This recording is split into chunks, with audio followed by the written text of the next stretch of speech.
Hey, Grace Fellowship, excited you were here. If you weren't here, you missed a phenomenal video testimony of two of our Grace Fellowshippers that attend our Cinco campus. You want to go watch it. You can click on this link and watch it. You don't want to miss it. It was awesome. Our names are Mark and Debbie King.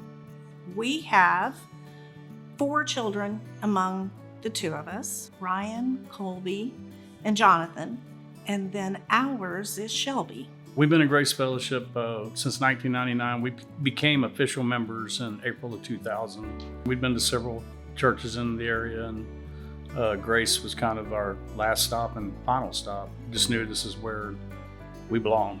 I worked here at Grace part-time for a little while as a receptionist. One day somebody called in and they just were not doing well and they just needed somebody to pray over them. Everybody was gone and it was like I was it. I sat and prayed over the phone with this person and I don't know where the words came from. Immediately said a prayer to myself. God help me, have the right words.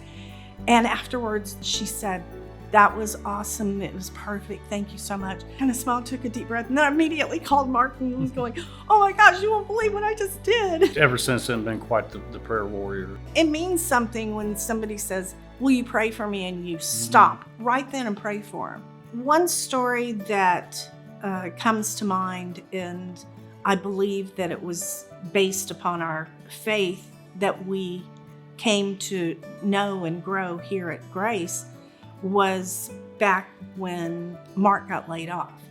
I know so many people think, "Oh my gosh, this is going to be horrible for our family."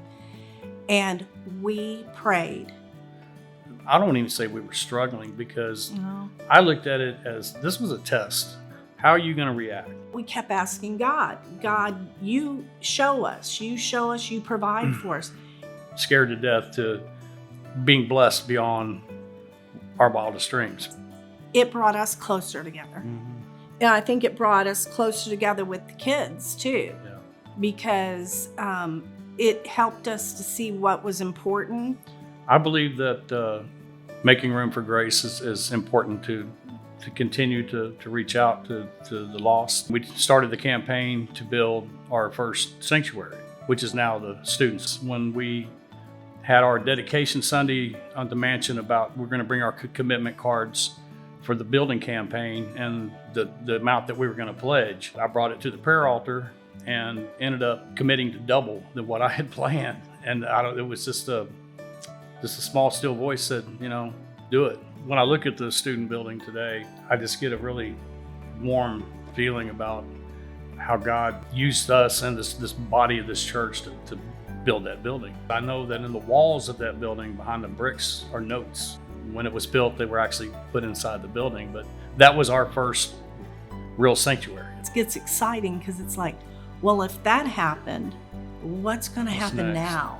I think it's important because there's so many people out there that I run into all the time and never heard of Grace. And I think that the same way as it was for us, once they come in and get in the door and come to visit and see what we're all about, they're going to find the same way we did, that it's a home for them. Because God's doing it.